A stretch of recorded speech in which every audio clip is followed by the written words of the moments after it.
Bonjour à tous, bienvenue sur We Learn Together. Alors aujourd'hui, nous allons voir ensemble les deux outils incontournables dans le monde de gestion des codes. Donc là, ici, sont deux outils qui sont très bien connus. Voilà, le nom c'est GitHub. Donc rapidement, on va essayer de voir ensemble c'est quoi Git, c'est quoi GitHub, c'est quoi la différence entre les deux. Donc d'abord, c'est quoi Git? Git, c'est juste un outil de gestion de version qui a été créé en 2005 par Linus Torvalds. C'est un gars bien connu. Bon, à la base, il l'a créé pour la gestion de ses projets personnels. Puis voilà, plus tard, ça a évolué et voilà, donc les gens ont commencé à l'utiliser. Et maintenant, en entreprise, il y en a qui l'utilisent Git et bon, il y en a qui évoluent vers d'autres outils comme GitLab, etc.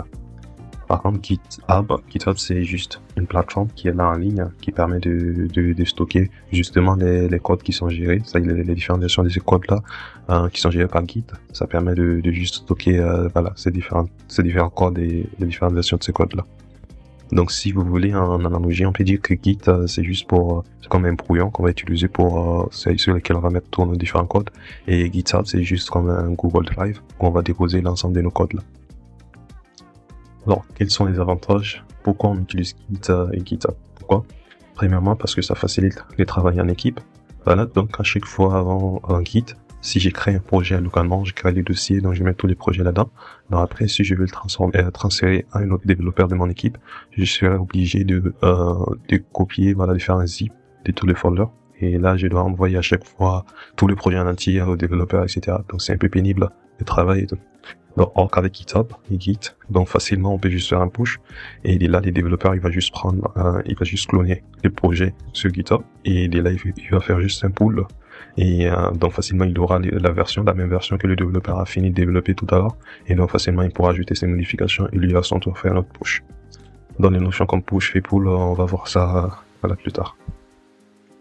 Aussi un autre point qui est très important, c'est que GitHub garde l'historique complet du projet. Donc à chaque push, chaque pull, chaque version du projet que vous allez mettre sur GitHub, ça sert toujours là. Et voilà, donc vous pouvez facilement accéder à ces différentes versions du projet.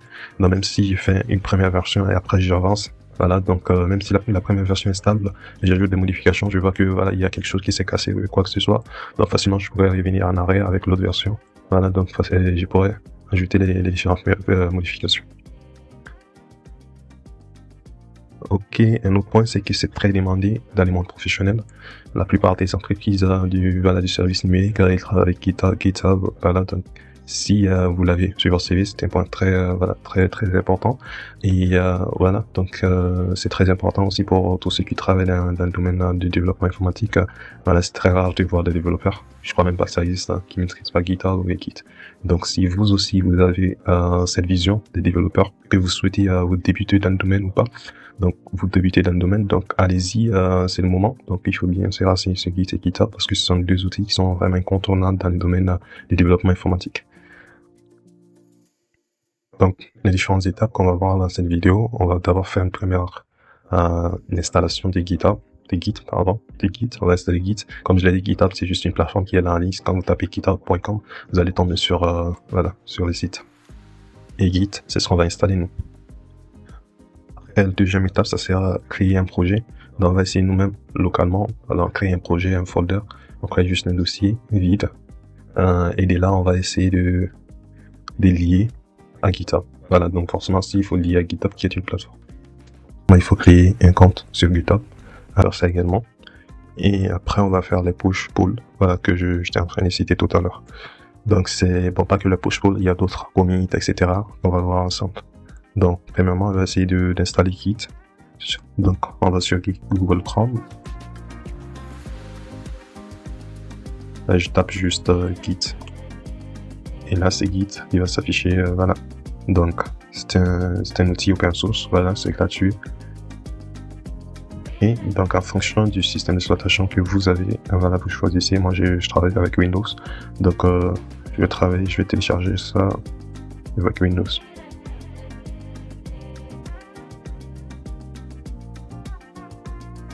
Installation Windows, Linux, etc. Bon, moi je travaille avec Windows. Ouais, X64. Ouais. Donc je clique ici et puis je télécharge Git. Donc si vous l'avez déjà installé, c'est bon. Sinon vous faites l'étape d'installation. Je crois que je l'ai déjà installé. Bon, on va voir ça ensemble. Clique sur Next. Ouais, donc on laisse sur cette champ. Ensuite, message. Ouais. Ouais, donc on va pas faire d'external.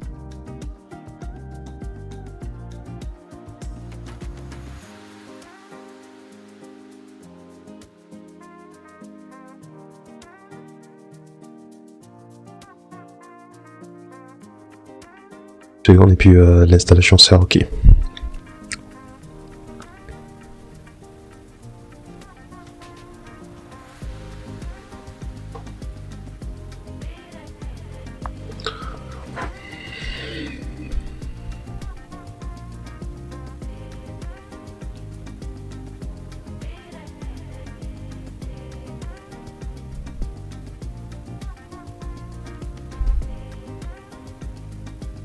Ça prend un peu de temps.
C'est bon. Ça fait l'initialisation de configuration.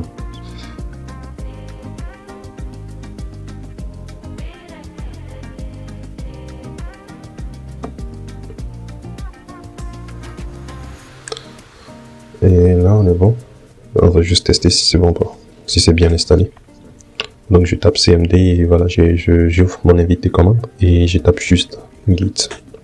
Voilà, donc si c'est bon, vous devez voir ça. Et si vous voulez voir la version avec quelque chose comme ça, je pense que c'est git version. Voilà, et là on obtient la version git version 2.51.1 Windows 1. Voilà, donc et pour ceux qui utilisent Mac, voilà, donc vous essayez de voir. Donc là maintenant, ce qu'on va faire, on va essayer de créer un premier dossier. Et à partir de là, on va lier un GitHub. Et donc comme ça, on va essayer de voir les différentes étapes pour ça. Voilà, donc l'installation, on l'a fait. Je vais le barrer comme ça. Donc il va nous rester maintenant créer un premier projet. Donc les projets qu'on va créer, on va supposer que c'est un projet de développement. Je ne sais pas si j'ai un exemple de projet ici. Ok, je vais voir. Là c'est démo, je sais pas c'est démo de quoi. Ok, ça ressemble à un projet. Ouais, c'est Java.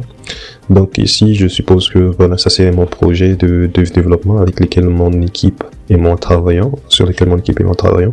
Donc je vais juste lier ceci à mon compte GitHub. Voilà mon repo GitHub qui est disponible en ligne. Donc avant de les lier, bien sûr, comme je l'ai dit tantôt, il faut bien sûr créer un compte sur GitHub. Donc moi j'ai déjà un compte sur GitHub. Voilà, donc vous de votre côté, tout ce que vous devez faire c'est ok,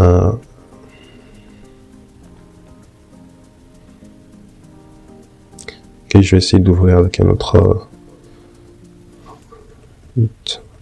GitHub. Donc on va voir ensemble les différentes étapes à.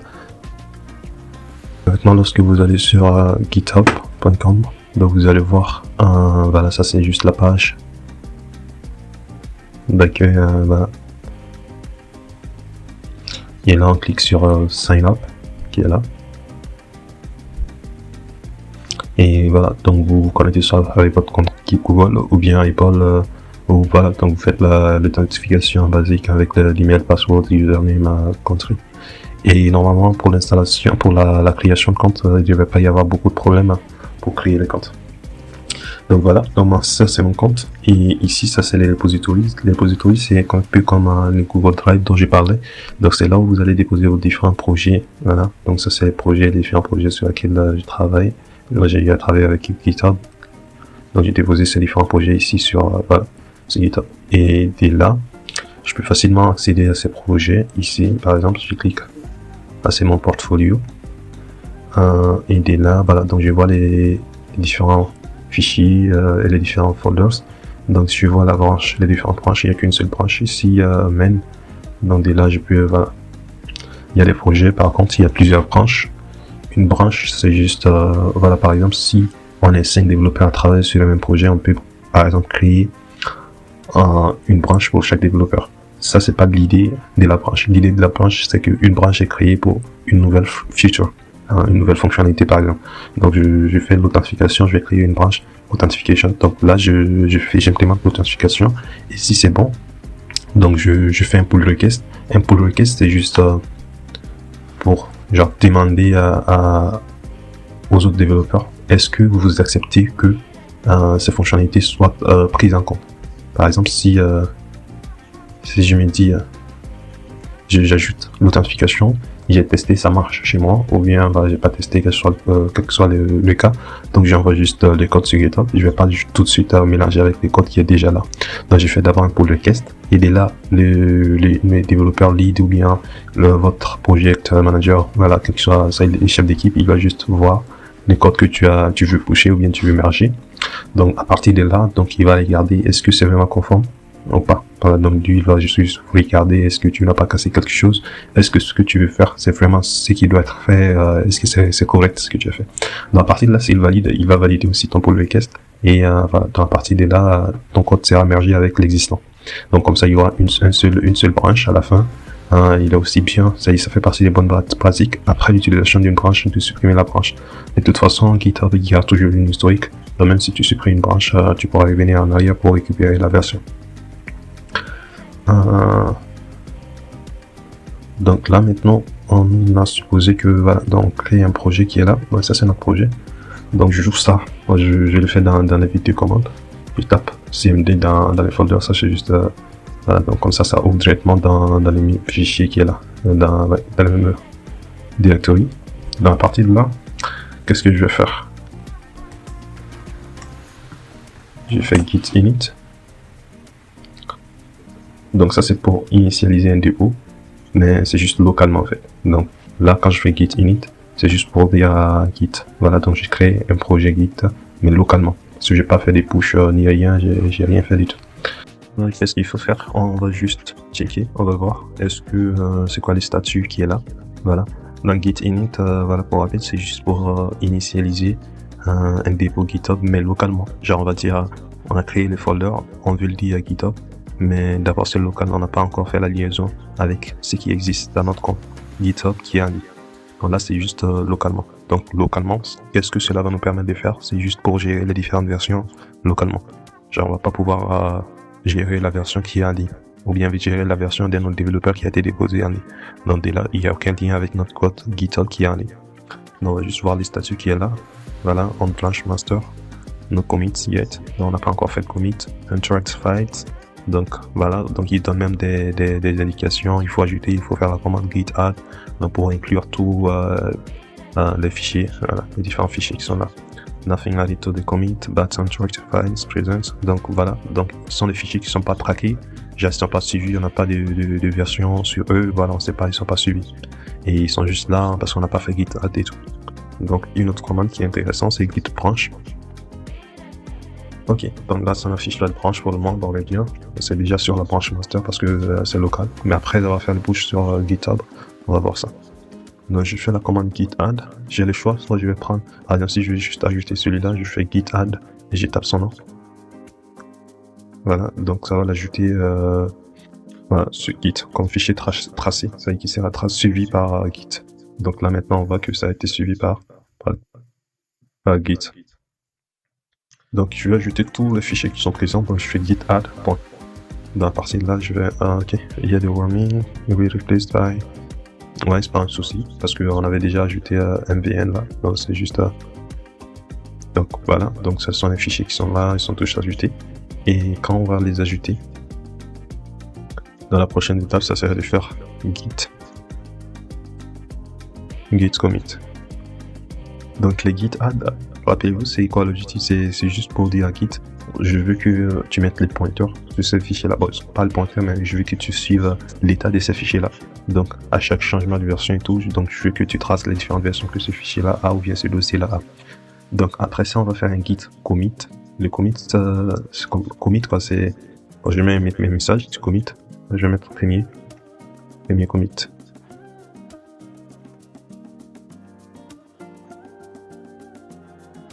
Voilà, dans master row, premier commit, on a eu, voilà, les différents commits ont été effectués. Donc je reviens après sur git status, on branch master, nothing to commit, working tree clean. Donc il n'y a rien d'autre à faire, à ajouter. Les commits à la base, c'est quoi son but? C'est juste pour dire que genre les fichiers que je trace localement là, je veux les mettre maintenant sur mon git, c'est-à-dire l'outil de version pour que ça puisse être par la suite récupéré par un autre développeur. Donc je vais faire un git commit et de là les fichiers, c'est comme si j'envoyais les fichiers au fait. Je dis oui, c'est ouvert, j'envoie dans les dépôts. Donc à partir de là, c'est dans les dépôts. Donc maintenant, vu que c'est pas encore lié à GitHub, juste là personne ne peut accéder au code. Donc là, qu'est-ce qu'on va faire? On va créer un dépôt pour ce projet-là.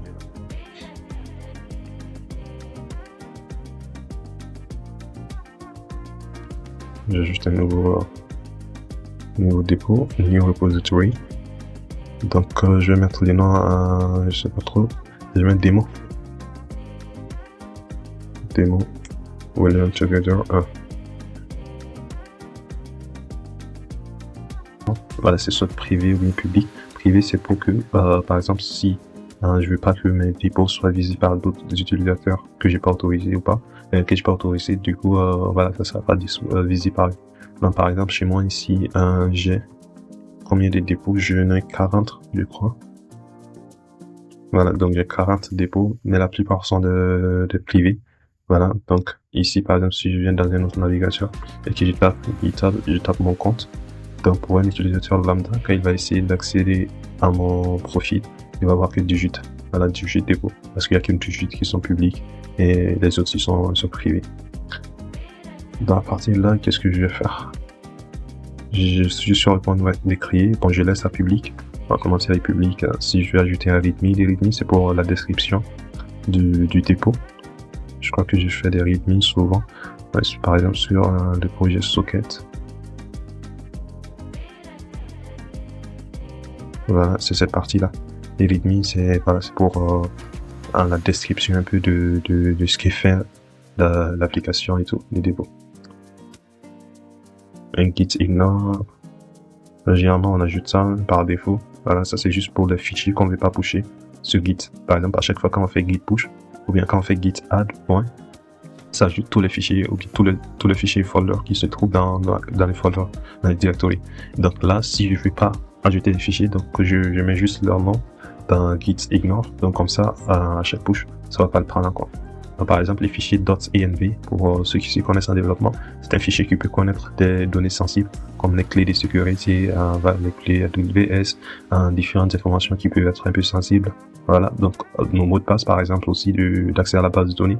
Donc pour ça, on va mettre le nom du fichier .env dans les fichiers .gitignore. Donc git ignore. Donc comme son nom le dit, git ignore. Donc git va ignorer ce fichier-là. Pas de licence, pas la peine non plus. Et après on crée juste voilà, les dépôts GitHub. Donc les dépôts une fois créés, donc vous voyez la branche par défaut c'est master et ça crée les fichiers readme. Voilà, ça donne juste les titres démo. Voilà. Donc à partir de là, qu'est-ce que je fais? Je vais sur code et il y a les HTTPS. Donc je clique ici sur voilà, je copie le lien là. Et de là maintenant je vais faire la liaison avec mon code qui est là local. Je fais git add remote origin. Ce sont des lignes formats qui peut-être à première vue peuvent sembler un peu compliqués, mais Voilà, au fur et à mesure que vous faites 1, 2, 3 projets là-dessus, et après vous allez vous habituer avec ça. Et c'est pas toutes les commandes qu'il faut maîtriser. Moi, par exemple, je connais pas toutes les commandes. Par contre, je prends seulement les nécessaires. Et avec ces quelques commandes, tu peux faire genre tous tes projets avec ces quelques commandes. On n'a pas besoin de toutes les commandes, mais il y en a qui sont très importants. Ok, là on a un petit problème. Git add spec remote didn't match my files. Je crois que il faut c'est plutôt git remote add et non git add remote. Git remote. Hop.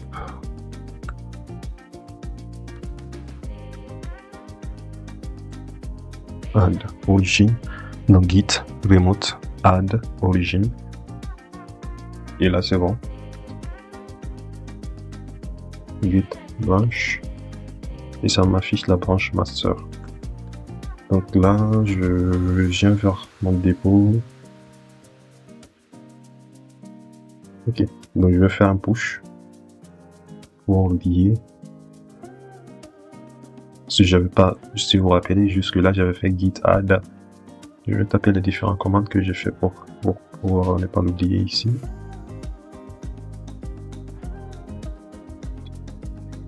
Ouais, donc là je fais git. Je note git init. Puis on a fait git add. Git commit. VM, les messages à afficher, les messages à envoyer quoi. Et après, voilà, dans cette arrêté là, il faut juste ajouter git push. Git push, c'est ce qui va permettre de l'envoyer sur la plateforme en ligne, c'est GitHub.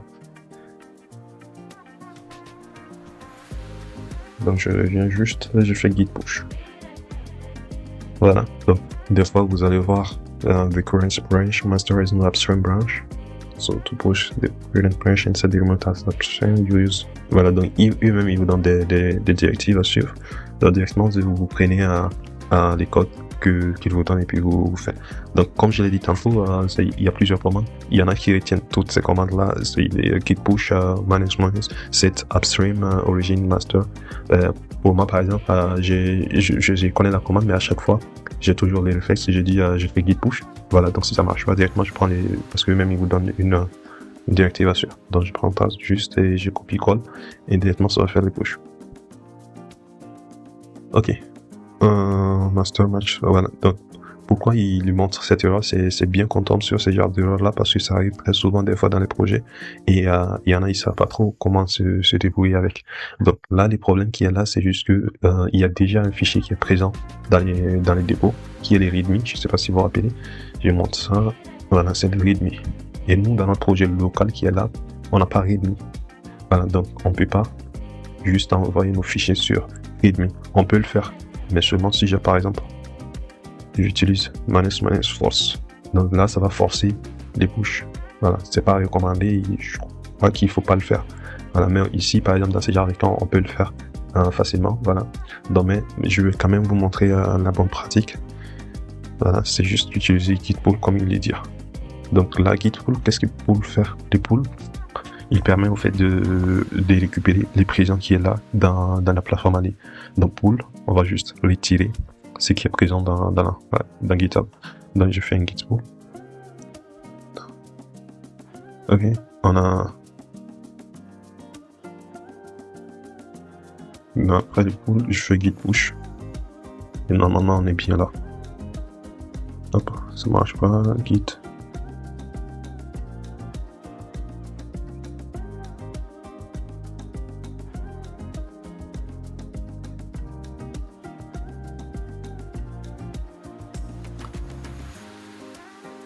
Le pull, git pull. Donc ici vu qu'on a fait un pull, okay. Je vais faire git add encore parce que dans notre projet maintenant j'ai réfléchi. Ok, on a le git ignore, git attribute, etc. Je vais faire un git add, git commit. Hop.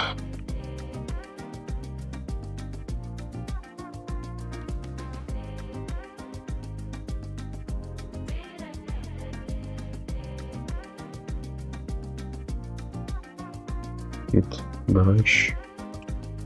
Ok. Il fait git push. Hop.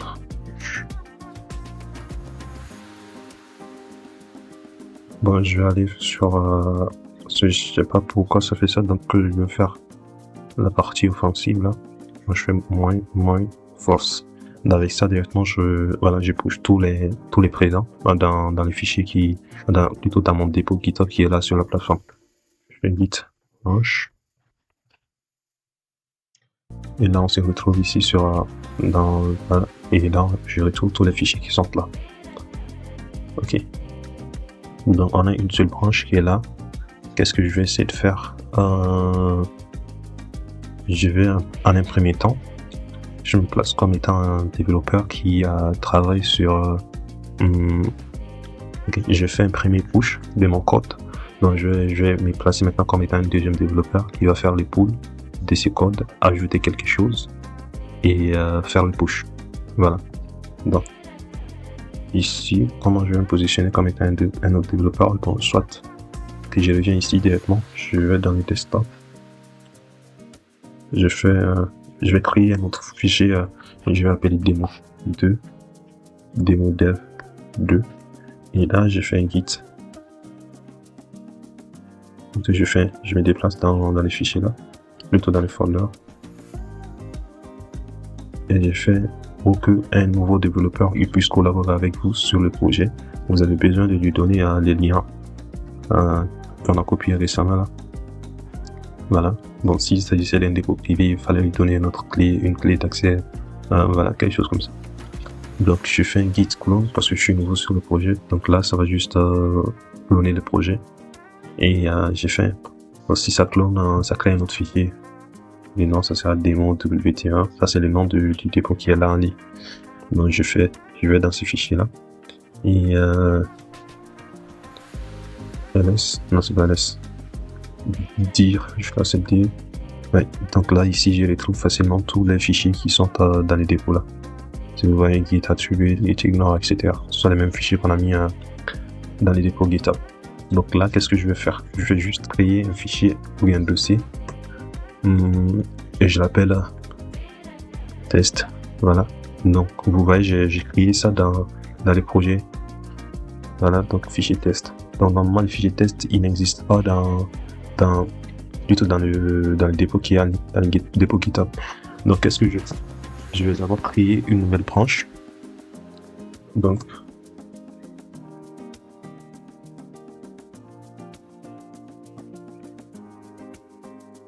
branche test.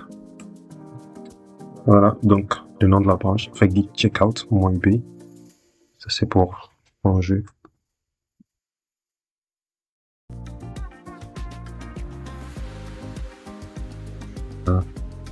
Est-ce que j'ai mis une commande là? Si.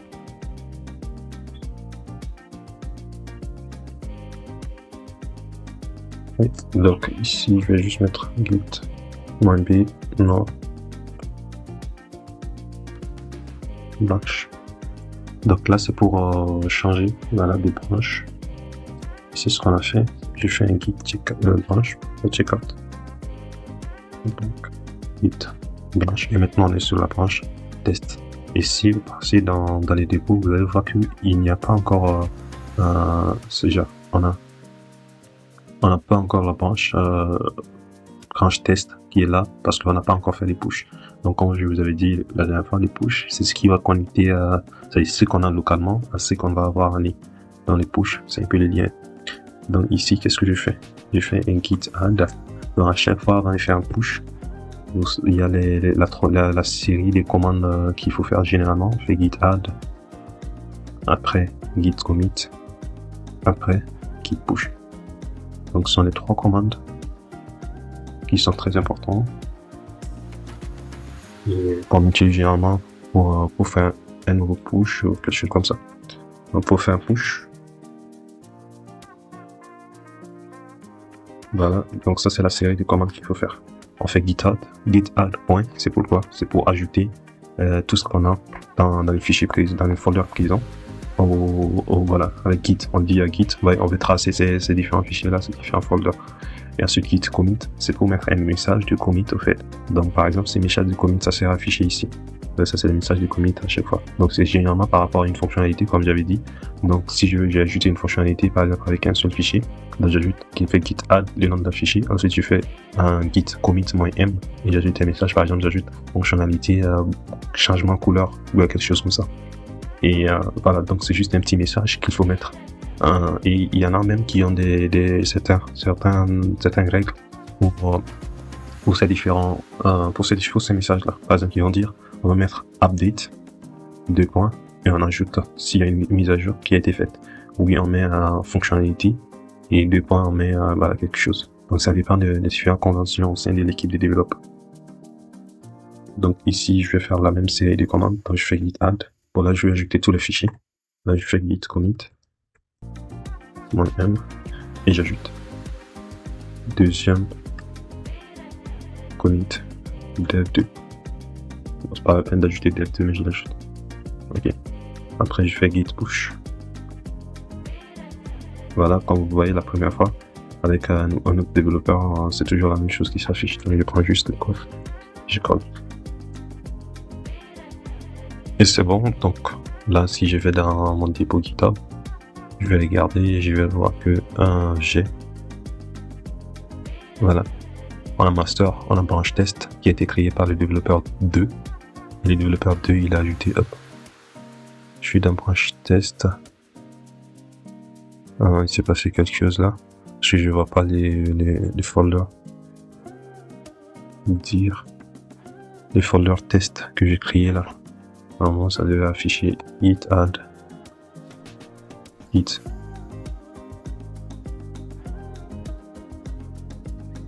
commit, et je fais git.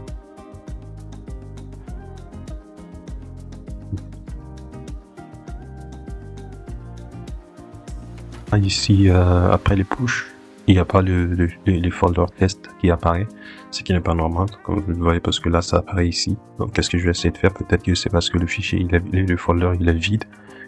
Je vais juste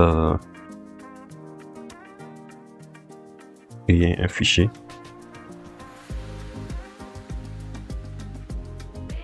Test.txt. Ça marche pas. Echo peut-être, je me rappelle plus trop.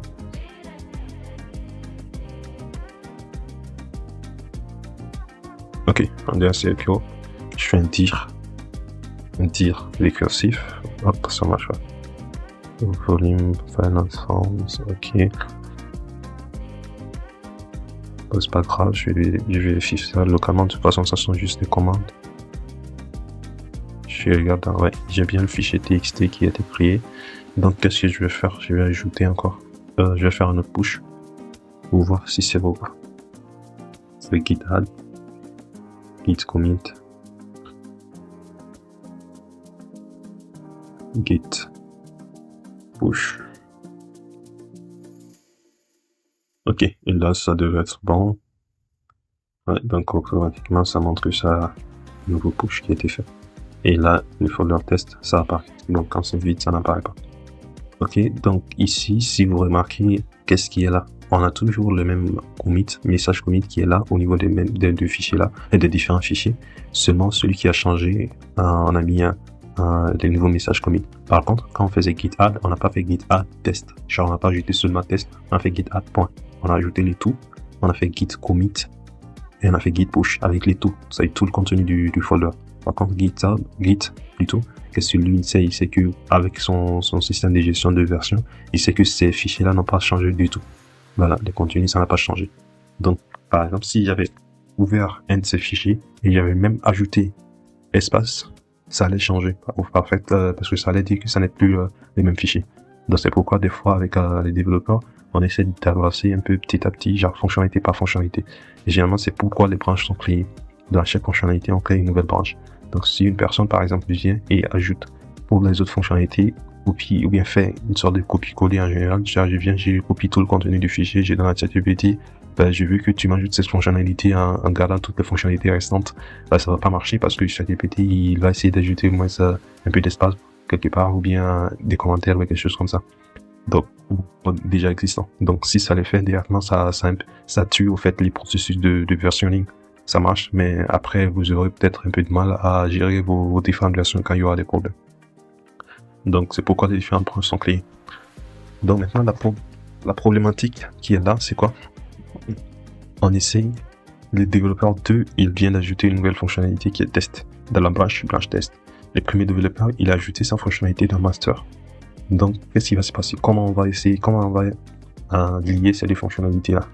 Donc directement ici, qu'est-ce qu'ils me disent ici GitHub compare and pull request. Donc ils veulent qu'on fasse une comparaison entre les deux versions qui existent des deux branches et pour faire un pull request. Comme le pull request, comme je l'avais expliqué, c'est juste pour faire une demande de merge. Voilà. Donc directement ici, master avec branch test able to merge. Des fois vous allez voir ça en rouge. Voilà, donc nécessite votre review ou quelque chose comme ça. Avec ces genres de messages, vous êtes obligé de venir ici. Vous allez voir des messages, les différents codes entre les deux versions, et à partir de là, vous allez essayer de corriger une partie ou bien de refuser totalement les pull requests. Donc là, ici, les pull requests, j'ajoute une description. Je peux mettre une nouvelle fonctionnalité test. Voilà, donc si je veux, j'ajoute une petite description, voilà, des trucs qu'il faut prendre en compte. Par exemple, je dis, avec cette version, il faut prendre en compte que le serveur, l'adresse, c'est tant, c'est différent de ce qui a été mis au début et tout. Voilà, donc des choses comme ça qui peuvent changer et tout. Et à partir de là, je fais un pull request. Voilà, donc je peux ajouter la personne qui fait les reviews. Donc vu que c'est moi seulement qui suis sur le projet, donc c'est seulement à moi que ça sert à signer. Et je fais un create pull request. Voilà, donc ça a été ouvert. Le pull request a été ouvert. Voilà, donc il n'y a pas de conflit avec les deux branches. Donc maintenant, c'est si on a plusieurs à travailler sur le projet et tout. Donc normalement, celui qui fait le pull request, c'est pas lui de valider. Donc c'est un autre développeur. Il va dire juste sur des Slack ou un groupe moyen de communication, il va dire, je viens de faire un pull request de la fonctionnalité tant. Donc veuillez s'il vous plaît revoir voilà les codes sur GitHub. J'ai fait un pull request. Donc dès là, un autre développeur il vient, il va regarder les différents pull requests qui existent et il va voir que oui, il y a un pull request qui a été ouvert par moi quoi.